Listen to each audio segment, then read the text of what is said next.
이 폭우가 쏟아지는 우중에도 변함없이 삼부에 오신 여러분들을 주의 이름으로 환영하며 축복하고, 또 온라인으로 함께 하신 귀한 성도들에게도 하나님의 큰 은혜와 축복이 있기를 바랍니다. 오늘 제가 이 뜬금없이 왜 저 소목사가 의사 선생님이 입는 하얀 가운을 입고 강단에 섰나, 혹시 미친 게 아닌가 이렇게 생각한 사람이 있을지 모르겠어요. 지난주에 저희 교회에서 메디컬 처치 개원을 앞두고 의료팀에 그 가운 착복식이 있었는데 저에게 입혀주시는 거예요. 그리고 이제 단체 사진을 찍었습니다. 많은 사람들이 사진을 보면서 뭐라고 얘기를 한 줄 아세요? 우리 의료 전도사님이 당연히 의사다우시고 닭은 연세내과 원장님으로 보이지만 목사님은 대학병원 원장님으로 보여요. 나 이 소리가 왜 그렇게 기분이 좋은지 알 수가 없어요. 야, 내가 대학병원 원장으로 보인다. 많은 분들이 여러분 하얀 가운을 입는 게 그렇게 멋있대요. 그래서 제가 듣기는 좋았는데 제 방에 가가지고 거울을 바라보면서 제가 한참 생각해 봤어요. 나는 누구인가? 내가 누구란 말인가? 의사도 아니면서 의사 가운을 입은 이 도적놈아, 위선자야 라고 하는 생각이 들기도 하였습니다. 미술평론가 유흥준 씨가 쓴 화인열전이라는 책이 있는데요, 거기 보면은 조선의 유명한 화가 최북이라는 사람이 소개되고 있습니다. 이 최북은요, 최칠칠이라고 부르기도 하는데 이 성질이 아주 고약한 사람입니다. 이 괴팍한 최북에게 어떤 시체 높은 양반 어르신께서 그림 한 장, 좋은 그림 좀 그려주시게나, 이런 지하에 이 양반은 거절을 해버리고 맙니다. 최북은 자신을 조선에서 제일 가는 화가라고 이야기를 해줘야, 칭찬을 해줘야 그림을 그려줬습니다. 근데 그냥 양반이라고 그림 그려달라니까 안 그려줘 버렸어요. 이 지체 높은 양반이 최북을 얼마나 괴롭히고 협박하고 겁박을 했는지 몰라요. 이에 분노한 최북은 양반에 대한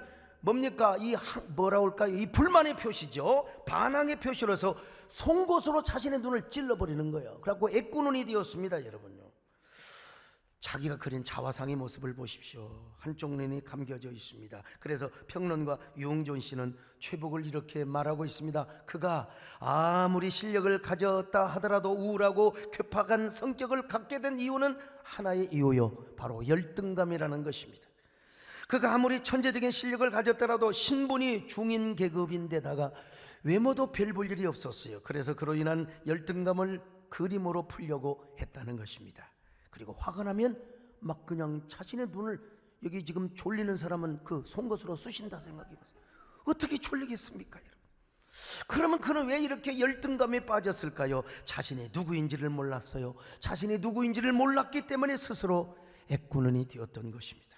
여러분, 사람은 살아가면서 질문을 많이 합니다. 그 질문을 어머니한테 가장 많이 할까요? 아니면 형제지간 친구에게 많이 할까요?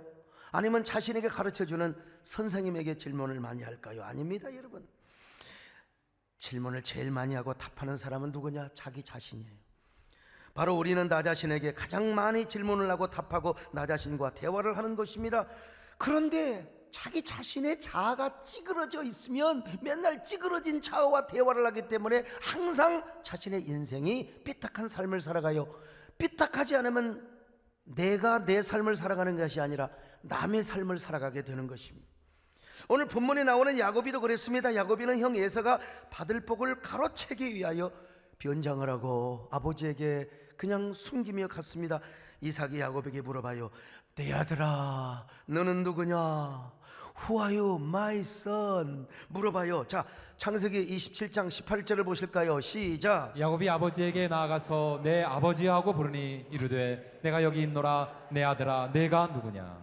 여러분, 어쩌면 이 질문은 인문학적인, 인간의 궁극적인 질문일 수도 있습니다. 오늘부터 이제 인문학, 크리스찬의 인문학 설교 시리즈 제1탄입니다. 이건 하나님이 우리에게 던지는 질문일 수도 있습니다. 내가 누구냐? 혹은 나는 누구인가? Who are you? Who am I? 그래서 저도 의사 선생님들이 입은 전용복을 제가 입고 방에 와가지고 거울을 바라보면서 저와 한번 대화를 해봤습니다. 잠은 자다 버렸어요. 소강석, 너는 누구냐? 야, 너 목사잖아. 근데 왜 네가 의사 가운을 입었어? 의료팀에서 막 입혀주니까 한번 내가 한번 입어본 거지. 응? 그리고 사람들이 굉장히 어울린데 좀처럼 칭찬을 하나는 우리 마누라도 되게 어울린다고 하더라. 응? 대학병원 원장 같대. 그러면 하얀 자켓이 어울린다고 그냥 입는 거냐? 너는 목사야. 목사가 목사 가운을 입고 목사가 목사다워야지. 의사도 아니면서 의사인 척하는 거 너의 정체성이 헷갈리잖아. 아니야. 나는 육신의 병을 치료하는 의사는 아니지만 영혼을 치료하는 영혼 치료사야. 그러니까 나는 입을 수 있는 거지. 이래봬도 내 설교와 기도를 통해서 얼마나 많은 사람들의 마음이 치유를 받고 고침을 받는데, 그러니까 나는 이 옷을 입을 자격이 있는 거야. 맞아. 그 말 들으니까 정말 그렇네. 그렇다면 이번 주일에 한번 이 옷 입고 한번 설교해봐라. 좀 쪽팔릴 것 같은데? 아니야, 괜찮아. 입어봐. 이번 주 설교와 딱 주제에 맞다. 그래, 그럼 내가 한번 이 옷을 입어보리라. 그래서 오늘 제가 이렇게 의료팀이 입는 옷을 제가 약간의 퍼포먼스를 하기 위해서 좀 쪽팔리기는 하지만 입어봤어요. 여러분, 내 안에 있는 내가 건강하고 내 안에 있는 내가 아주 균형이 잡혀 있으니까 제 안에 저와 대화가 잘 되고 소통이 되는 겁니다. 여러분도 예수 그리스도 안에서 건강한 자아상을 이루시길 바랍니다. 예수 그리스도 안에서 확실한 정체성을 소유할 수 있기를 바랍니다. 아멘. 신자 되기 원합니 진심으로 신자 되기 원합니 진심으로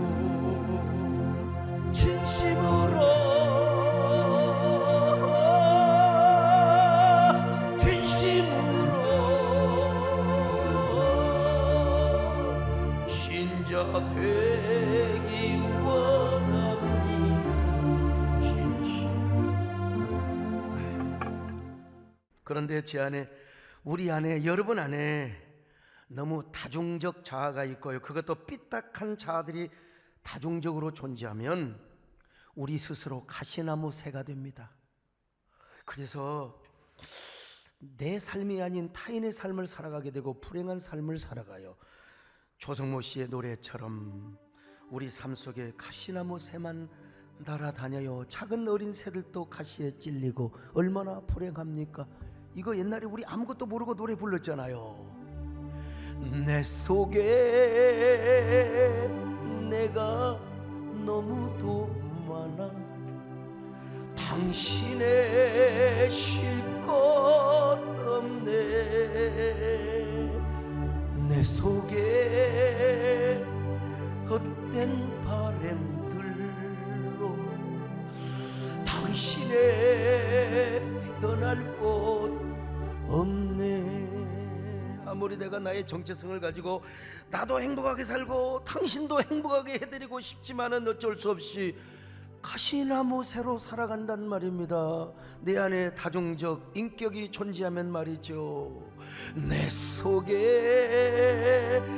내가 어쩔 수 없는 어둠 당신의 쉴 자리를 뺏고 남도 불행하게 해요. 내 속에 내가 이길 수 없는 슬픔 무성한 가시나무 숲 같네. 자, 오늘 제가 존경하고 사랑하는 우리 박지원 신임 국정원장님께서 교회를 오셨습니다. 여러분, 오늘 오시자마자 무슨 얘기를 하느냐, 신임 원장님이 되셔서 취임을 하시면 제일 먼저 우리 교회를 오신다고 하셨는데 오늘 오시자마자 내 약속 지켰지요. 약속을 지킬 법. 그런데 오늘 야곱이는요, 아버지가 내가 누구냐고 물어볼 때 사실은 내가 야곱입니다 아버지 그렇게 말했어야 맞아요. 그러나 그가 뭐라고 대답을 했습니까? 형처럼 변장을 하고 자신이 에서라고 대답을 했던 거예요. 자, 창세기 27장 19절 같이 보실까요? 시작. 야곱이 아버지에게 대답하되 나는 아버지의 맏아들 에서로소이다. 나는 아버지의 첫째 아들 에서입니다. 이거 참, 물론 이로 인해 야곱에는요 아버지의 축복 기도를 받고 어마어마한 복을 받았습니다. 거부가 되었습니다. 그러나 그의 내면에 많은 기간 동안에 양심의 가책과 그리고 이 인격의 분열 현상이 있었을 거예요. 물론 그가 복 받기 위해서 어쩔 수 없었지만요, 그럼에도 불구하고 그는 아버지 앞에서 엄청나게 두려웠을 겁니다. 그래서 기도받으면서도 막 이런 생각을 했을 거예요. 야, 내가 축복은 고사하고 저주를 받지는 않을 것인가? 그러나 마음속으로 또 이런 양심을 막 꼭꼭 눌렀을 것입니다. 아니야, 내가 복을 받아야 어쩔 수 없어. 이건 내가 혼자 한 것도 아니야. 우리 엄마가 나한테 해준 거야. 엄마하고 나오고 통역을 한 거야. 공모를 한 거야. 그러니까 꾹 참고 일단 내가 복을 받고 보자. 이런 야곱에게 어느 날 하나님이 찾아오셨어요. 그리고 물어보셨어요. 야, 네 이름이 뭐야? What's your name? 물어본 거예요. 그러자 영어를 알아본 분들은 웃으시네. 이런 영어도 다 알아들으시고 여러분. 그러자 야곱이가 대답을 해요. 예, 저는 야곱입니다.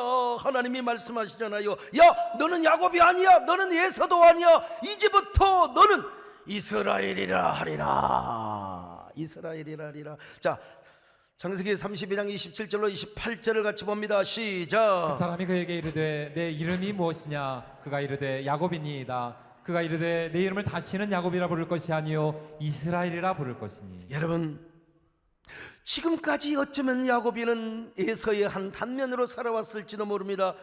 야곱으로 태어났지만 에서인 척 에서의 복을 받고 살아왔습니다. 왜? 동생으로 태어났지만 장자의 축복을 받았거든요. 그런데 하나님께서 야, 너는 지금 야곱도 아니야. 너는 이제 에서도 아니야. 너는 이스라엘로 살아가야 돼. 야, 너는 이스라엘의 축복의 초상이 되어야 한단 말이야. 이때부터 야곱은 진정으로 자신이 누구인가를 알았어요. 정체성을 확실하게. 너는 누구냐? 나는 누구인가? 내가 누구란 말인가? 오늘 우리도 끊임없이 이런 질문을 받을 수 있고 내가 나를 향하여 끊임없이 질문을 할 수 있습니다. 하나님께서 나를 향하여 너는 누구냐? 너는 어떻게 살아가느냐? 다른 사람이 나에게 당신은 누구야? 이렇게 물어볼 수 있어요. 오늘 우리 질문 앞에 우리는 어떻게 살아가야 할 것인가? 첫째로 그리스도인의 정체성을 확실하게 하고 살아가야 됩니다. 그리스도인의 정체성. 오늘날 현대인은 자신의 존재를 향한 깊은 질문을 던지고 살지 않습니다. 나는 누군가? 나는 어떤 사람인가? 그런 거 안 물어봐요. 나는 어떻게 성공할 것인가? 난 누구보다 먼저 승진할 것인가? 나는 어떻게 삶을 엔조이하며 해피하게 살아갈 것인가? 이런 질문만 하고 살아갑니다. 그러니까 사람들은 진정으로 자신의 삶을 살지 못하고 삐딱한 삶을 살고 삐뚤어진 삶을 삽니다. 아니면 타인의 삶을 살아가죠. 이 이상심리학의 해리장애라는 병이 있습니다. 해리장애는 한 사람 안에 여러 인격이 다중적으로 존재해요. 내 안에 여러 다중 인격이 존재하거나 그러니까 여러분 정체성이 상실될 수밖에요. 자신의 내면 안에서 인격이 서로 분열하고 충돌하기도 하고 안정감을 그냥 불안장애 속에 살아가는 거예요. 이게 뭐예요? 바로 정신병이죠, 이것도. 그래서 이런 사람은 내가 누구인 줄을 모르고 살아갑니다. 해리장애인이 않더라도 현대인들은 많은 부분에서 이러한 장애를 겪고 살아갑니다. 나는 누구인가? 지킬 박사와 하이드라는 소설이 있지 않습니까? 지킬 박사는 법학 박사요, 의학 박사입니다. 돈도 많이 벌었어요. 사회활동도 많이 하고 사회사업가였습니다. 그런데 존경받는 이 사람이 말이죠, 남몰래 괴팍한 쾌락을 즐기는 이중생활이 계속됩니다. 이 소설 역시 바로 한 인격의 안에 다중인격이 존재하는 것을 이야기하는 소설이죠. 그래서 요즘 우리 사회에도 이런 말이 많이 있잖아요. 내로남불. 많이 들어봤죠? 내로남불. 그러므로 여러분 오늘 우리 자신이 누구인가를 알아야 돼. 그리고 내가 나답게 살아야 됩니다. 나답게 살아야 돼. 여러분이 회사에서는요, 사장이지만 집에 들어갈 때 사장으로 들어가면 그 집구석 곤란합니다. 대학의 교수라고요. 대학에서 교수지 집에 가면 엄마 아빠예요. 교수로 들어가면 그 집구석 난리 납니다. 여러분, 제가 젊은 날 저희 집사람하고 엄청 싸웠어요. 성격 차이기도 하지만 제가 생각해 보니까 내가 담임 목사로 항상 집에 들어갔어요. 그래갖고 우리 마누라한테 맨날 설교하는 거야. 그냥 당신은 이러고 저러고. 우리 집사람은 그런 얘기 듣기 싫어서 막 귀를 막 그냥 꽉 막아요. 그러면 이 막은 귀를 내가 막 쥐어뜯어갖고 귀에다가 그래야 돼 그래야 돼 그냥 그래가지고 막 개판 싸웠어요. 그냥 예. 여러분, 담임 목사로 들어가면 안 됩니다. 남편으로 들어가고 이 아빠로 들어가야죠. 우리가 옛날 추억에만 사로잡혀서도 안 됩니다.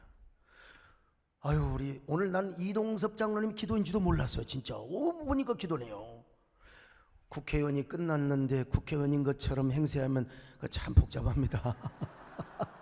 곤란합니다. 참, 장관이 끝나고 대통령이 끝났는데 여전히 장관 노릇하고 대통령 노릇하면 이거 여러분 진짜 인생이 괴로워요. 추억이 나의 모든 내면을 지배해버리는 순간 내 자아는 병이 들어요.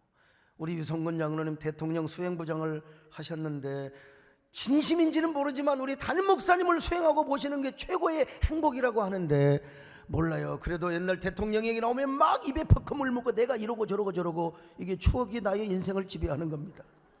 사실은. 근데 우리 박진우 원장님, 많은 분들이 전문가들이 목표에서 떨어진다고 나는 될 것이다 그리고 열심히 기도하고 돕고 또 후원했어요. 근데 떨어지셨어요. 떨어졌을 때 제가 제일 먼저 찾아가서 위로해드리고, 대표님의 지금까지의 정치적 노하우와 그 경험된 축적의 실력은 제가 보기에는 하나님께서 그냥 두지는 않을 겁니다. 반드시 대한민국을 위하여 한 번, 두 번 이상 반드시 쓰임받을 겁니다. 우리 이은석 장로님이 증인이시잖아요. 근데 어떻게 하나님께서 주의 종의 말을 이렇게 딱 이루어 주시더라고요. 야, 내가 이게 점쟁이를 해야 되나? 참 그럴 수도 없고. 여러분, 우리 교회도 마찬가지입니다. 여러분이 교회에 예배드리러 올 때 예배드리는 성도로 들어와야지, 교회 올 때 사장님으로 오시면 곤란합니다. 막 대학 교수님들이 와가지고 말이야 이래라 저래라 하면 곤란합니다. 여러분이 교회당 올 때 여러분 예배드리는 성도로 오셔야 됩니다. 오늘 우리 원장님 오셨을 때 내가 45도 각도로 인사를 하는데 우리 원장님은 90도로 인사를 하시는 것 같아요. 성도로.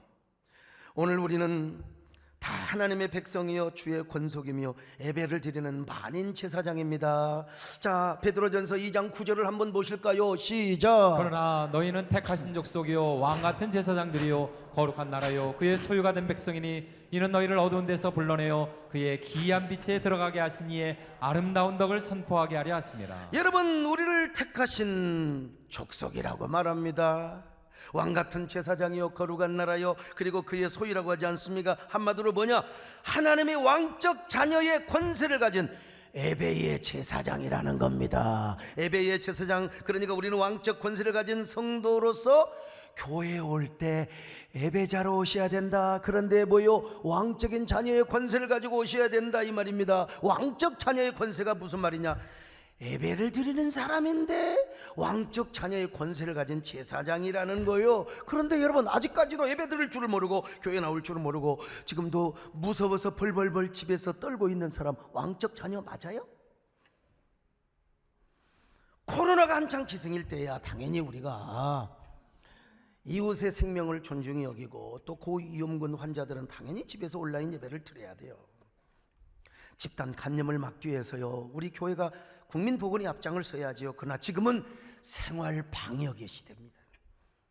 그런데도 여전히 교회 나오기를 꺼려하고 있으면 그 사람 왕적 자녀 맞아요? 왕적인 제사장이 맞느냐 이 말입니다. 1, 2, 3, 4부가 사람이 많으니까 조금 그러면은 오부 예배 오세요. 오부 예배는 헐렁합니다. 오부 예배.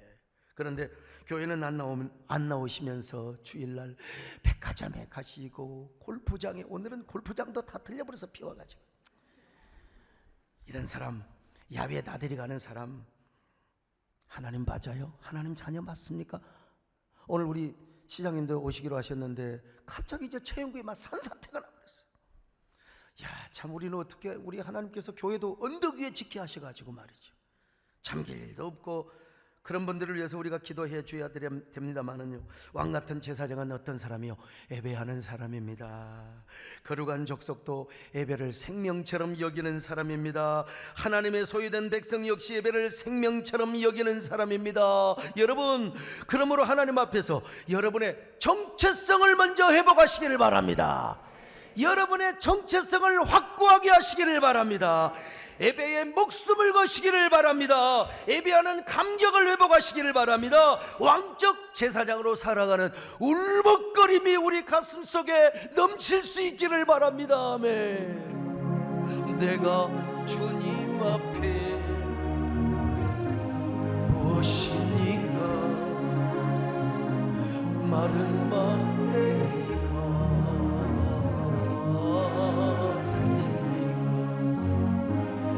내가 당신 앞에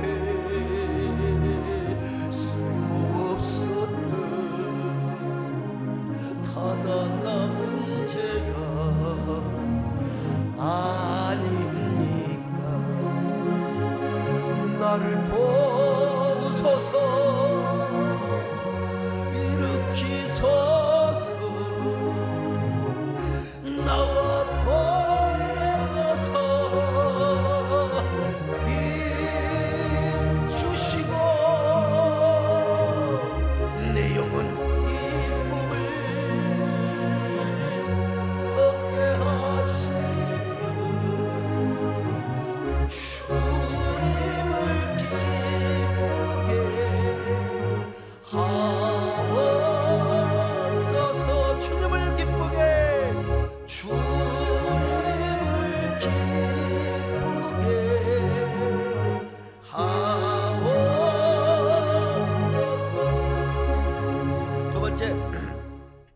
자신의 존재 본질과 가치를 가지고 살아야지요. 자신이 누구인가에 대한 정체성을 회복했다면 이제 자신의 존재 가치를 회복하고 살아야 해요. 나는 어떤 존재인가? 왜 나는 지금도 이 시대를 살아가야 하는가? 하나님이 왜 나를 이 땅에 아직도 남겨두시고 살게 하셨는가? 이런 질문을 하면서 살아가야 합니다. 이럴 때 우리는 비로소 사명 선언문이 나오게 되고요, 비전 선언문을 우리가 작성할 수가 있는 것입니다. 찰스 카우만 선교사가 쓴 사막에 흐르는 강이라는 책이 있는데요, 이 찰스 카우만 선교사 부부는 동양 선교회를 창립한 훌륭한 선교사입니다. 이 책에 보면요, 왕이 어느 날 아침 그의 정원을 걷습니다. 근데 모든 꽃과 나무들이 다 시들어 죽어가고 있는 거예요. 왕은 맨 먼저 시들어버린 참나무에게 왜 너는 죽는 거야? 왜 이렇게 시들어버리는 거야? 물어봤어요. 참나무는 뭐라고 대답합니까? 자신이 소나무처럼 날마다 푸르지 못하고 어차피 가을이면 낙엽이 되고 저녁이 되면 앙상한 가지만 드러내게 되는데 나 그것이 싫어서 미리 내가 죽습니다. 네. 그러자 왕은 소나무에게 가서요, 야, 참나무는 그렇다 하더라도 왜 너는 침엽수고 너는 상록수인데 왜 이렇게 시들어 죽는 거야? 늘 푸름을 소유해야지. 그러니까 이 소나무가 뭐라고 대답한 줄 아세요? 임금님, 늘 푸르러도 소용없잖아요. 나는 포도나무처럼 열매를 맺지를 못하는 걸요. 이번에는 왕이 포도나무에 물어봤습니다. 포도나무야, 너는 열매를 이렇게 많이 맺는데 왜 이렇게 시들어가고 있는 거야? 그러자 포도나무는 자신의 구부러진 줄기와 가지를 흔들어 보면서 이렇게 대답합니다. 임금님, 열매를 아무리 맺는들 무슨 소용이 있어요? 제 몸을 보세요. 구부러진 꼽주처럼 꾸불텅꾸불텅. 이게 뭐가 아름답다고. 그래서 미리 시들어 죽고자 합니다. 왕의 정원에 있는 모든 것들이 다 이런 식으로 대답을 했습니다. 그런데 유독 잔디밭에 핀 작은 제비꽃이 방글방글 웃고 있는 거예요. 왕은 반가워서 물어봤어요. 제비꽃아, 모든 정원의 나무들이 다 상심해 있는데 너는 그렇지 않는구나. 너는 왜 그렇게 방긋방긋 웃고 있니? 이 제비가 그렇잖아요. 응? 임금님, 저는요, 왕께서 제가 무엇이 되기를 원하는지를 생각하고 있었어요. 참나무인지 소나무인지 복숭아나무인지, 그러다가 저는 왕께 제비꽃 이 모습 이대로 존재하신다는 걸, 존재하기를 왕께서 원한다는 걸 제가 알았습니다. 그래서 제가 할 수 있는 한 가장 멋진 제비꽃으로 내가 이렇게 방긋방긋 웃으면서 난 나무 예뻐요, 제가 이렇게 존재합니다. 모든 나무들이 다 파괴적 비교를 하고 있을 때 제비꽃만은 창조적인 비교를 하고 있었습니다. 아름다운 나요, 왜 이리도 나는 이렇게 아름답게 생겼는지, 나는 너무나 행복한 존재야. 제비꽃은 참 괜찮은 꽃인 것 같죠. 마크 트웨인이 이렇게 말했어요. 제비꽃은 자기를 밟고 지나가는 발 뒤꿈치에다가 향기를 남기는 꽃이라고. 그렇습니다, 여러분. 오늘날 우리도 나의 존재의 본질과 가치를 알게 되면 절대로 파괴적인 비교를 하지 않습니다. 창조적 비교를 하게 되는 거예요. 이러한 창조적 비교는 자신에게 자극을 줘서 각성케 하고 겸손하게 하고, 그리고 타인을 배려하는, 나도 행복하고 너도 행복하고 I'm okay, you are okay, 이런 삶을 살아가요. 그런 사람은 마침내 자신의 사명과 비전을 깨닫게 됩니다. 나는 왜 존재하는가? 나는 오늘 또 무슨 일을 해야 되는가? 나는 하나님께 어떤 사명자로 쓰임받을 수 있는가? 나는 어떤 일을 하고 어떤 일에 쓰임을 받음으로써 하나님을 기쁘시게 하며, 그리고 남을 행복하게 살아갈 수 있단 말인가? 나는 어떻게 하나님께 영광을 돌릴 수 있단 말인가? 오늘 야고비가 그랬습니다. 그는 아무리 돈을 많이 벌고 큰 부자가 되었음에도 불구하고 마음에 해결받지 못하는 것이 있었어요. 자신의 예서라고 속여서 가로챈 축복. 자신의 예서처럼 살아왔지만 예서가 아니거든요. 지금 예서는 브엘세바에서 멀쩡하게 눈 시퍼렇게 뜨고 살아가고 있단 말이요. 그러므로 자신은 예서와 화해를 해야 돼요. 그래서 야곱은 예서에게 수많은 돈과 물질을 보내가지고 화해를 요구하였습니다. 그러나 예서는 자기를 죽이려고 400명 군사를 거느리고 와서 이 야곱이 사기꾼, 이 새끼 내가 죽여버려. 그러니까 얼마나 야곱이가 불안에 떨겠습니까? 그 불안 때문에 참을 이룰 수 없었습니다. 어쩌면 이 순간만큼은 가슴이 떨리고 숨쉬기도 힘든 공황장애 같은, 여러분 막 심장이 멎어버릴 것 같았어요. 그래서 부인과 자식들을 다 야복강 건너 보내고 혼자만 남아서 하나님께 씨름을 합니다. 결판 내는 기도를 하는 거예요. 아마 그는 이렇게 기도를 했을 거예요. 우리 하나님, 베델의 하나님 맞지 않습니까? 나에게 복을 주시고 이 일을 다 이루기까지는 절대로 하나님이 나와 함께 하시며 떠나지 않는다고 하셨지 않습니까? 그 하나님은 도대체 어디 계세요? 베델의 하나님은 어디 계신단 말입니까? 그 하나님을 믿는다고 하면서도 이렇게 두려워하고 벌벌 떨고 있는 나 자신은 도대체 누구란 말입니까?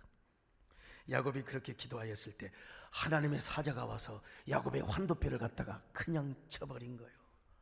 그러면서 하나님께서 물어보십니다. 야, 네 이름이 뭔데? What is your name? 이 중학교식 발음이죠. 못 알아듣는 사람을 위해서 제가 서비스하는 겁니다. 너 이름이 뭔데? 너는 이제부터 야곱이 아니다, 이스라엘이라고 하라. 너는 이제부터 이스라엘 백성들의 조상이 될 것이고 너는 모든 택한 백성들의 축복의 아버지가 될 거야. 야곱 총의 기업의 회장이 될 거야. 그랬을 때 마침내 야곱이가 이스라엘로 새롭게 태어났습니다. 오늘 예배 오신 여러분들에게 이런 새로운 탄생이, 축복이 이루어지시기를 바랍니다.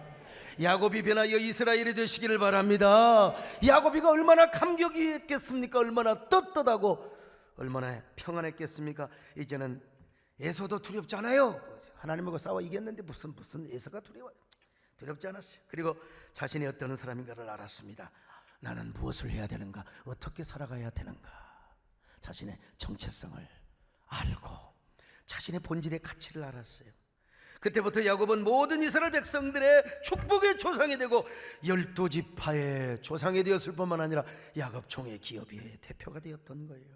그래서 비록 그는 환도뼈가 부러져서 천하의 이동섭 장로님이 태권도가 구단이라 하더라도 환도뼈가 부러지면 뭐 아무것도 못합니다. 유성근 장로님 별거 환도뼈 부러지면 쩔뚝거립니다. 여러분, 쩔뚝거리 어쩔 수가 없어요. 그러나 야곱이는 여러분 감격에 감격을 하였습니다. 그래서 아마도 야곱은 찬란한 희망과 눈부신 축복의 통력의 쌀을 받으며 여러분 찬송을 부르며 갔을 겁니다. 나 같은 죄인을 살리신 우리 하나님, 저에게 왜 이런 은혜를 주신단 말입니까? 난 이제 오직 주님만 의지하고 살아가겠습니다. 축복의 조상답게 살아가겠습니다. 두 눈에 뜨거운 눈물을 흘리면서 아마 노래를 부르며 노래를 불렀을 거요. 이제부터 나는 주님만 의지하며 살아가겠습니다. 이제 내가 주님만을 의지하리라. 진정 놓지 않으리. 오 주님께서 나를 살리신 전혀 알지 못했던 은혜일세. 오 주님께서 나를 살리신 야복강 나루에서 구원하셨네. 오 주님께서 나를 살리신 전혀 알지 못했던 은혜일세. 이제 내가 주님만을 의지하리라.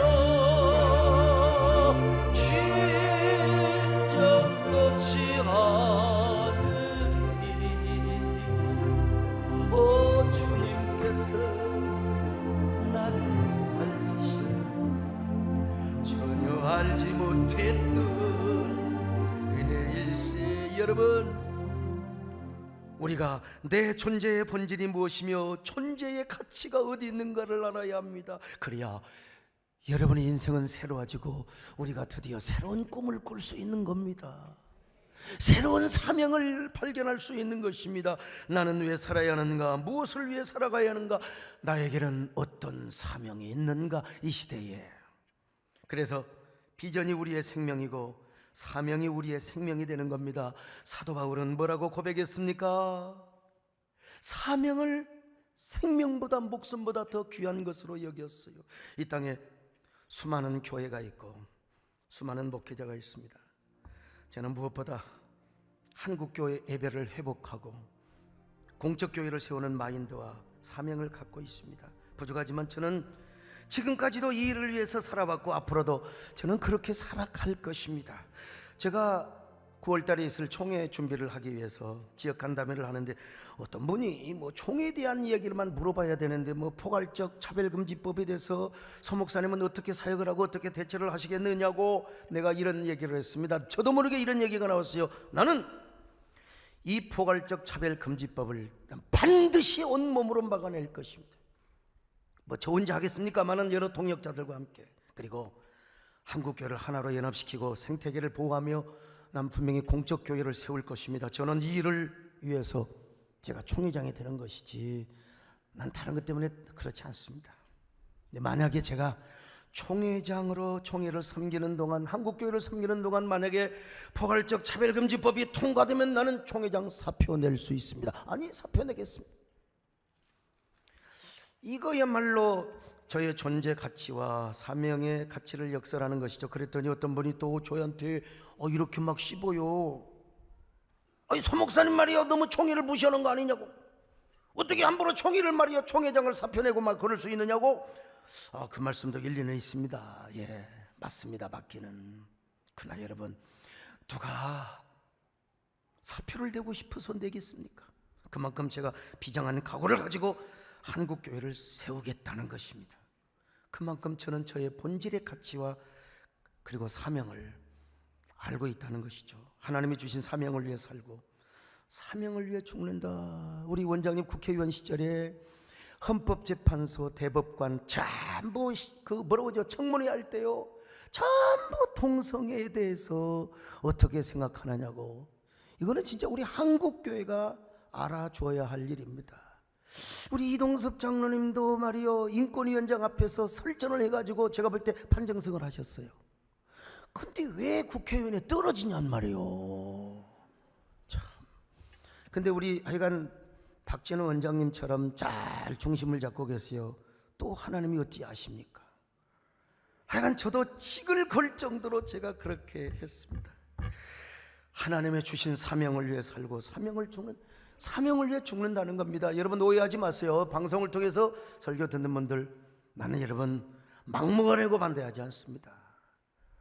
우리나라에는 표현의 자유가 있고 종교의 자유가 있고요, 역차별 당하지 말자는 거지, 나는 절대로 동성애자들을 사랑하고 그분들도 여러분 자유롭게 살아갈 권리가 있어요. 그럼에도 불구하고 우리 자녀들, 우리 동성애하지 말자고 우리 자녀들 교회 안에서 가르칠 수 있잖아요. 왜 그걸 막느냐 이거예요. 왜 그런 사람을 잡아다가 조사를 하려고 하고 무소불위의 법을 실현하려고 하느냐 이 말이요. 오늘 여러분은 어떤 사람입니까? 과연 여러분은 여러분의 정체성을 확실하게 세운 사람입니까? 여러분의 존재 가치가 어디 있는가를 알고 있습니까? 여러분의 삶의 목적이 하나님께 있습니까? 여러분 자신에게 있습니까? 오늘 사도 바울은 뭐라고 말해요? 살아도 주를 위해 살고 죽어도 주를 위해 죽는다고 고백하고 있습니다. 로마서 14장 8절입니다. 시작. 우리가 살아도 주를 위하여 살고 죽어도 주를 위하여 죽나니 그러므로 사나 죽으나 우리가 주의 것이로다. 멋있는 사람입니다, 바울. 오늘 바울의 고백이 여러분의 고백이 될 수 있기를 축원합니다. 한 번 사는 인생이요, 두 번 다시 오잖아요. 연습이 없습니다. 리허설이 없습니다. 엑서사이즈가 없습니다, 여러분. 그래서 바울은 살아도 주를 위해 살고 죽어도 주를 위해 죽는다고 했습니다. 살고 죽는 모든 가치와 목적이 여러분도 주님께 있기를 바랍니다. 삶의 목적과 가치가 주님이 주신 사명에 있기를 바랍니다. 그런 저와 여러분 되시기를 주의 이름으로 축원합니다. 이제 내가 주 위에 살고 이제 내가 주 위에 죽네. 하늘 영광 보이려 할렐루야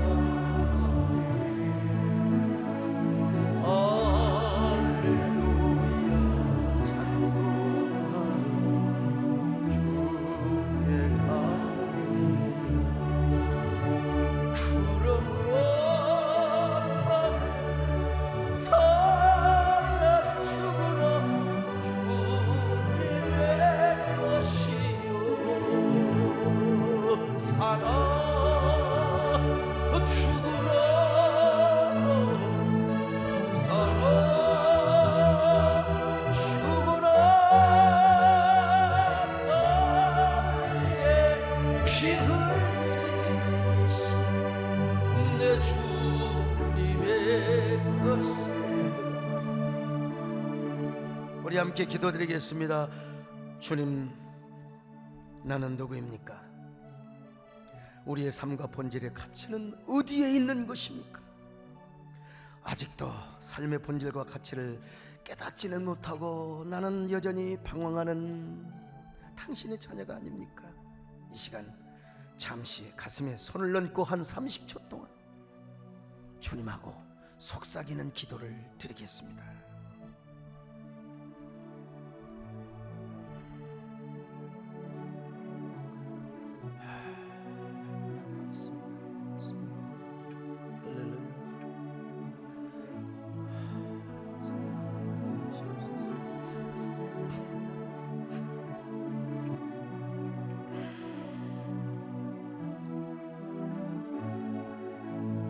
그러므로 만일 사나 죽으나 주님의 것이요, 사나 죽으나 사나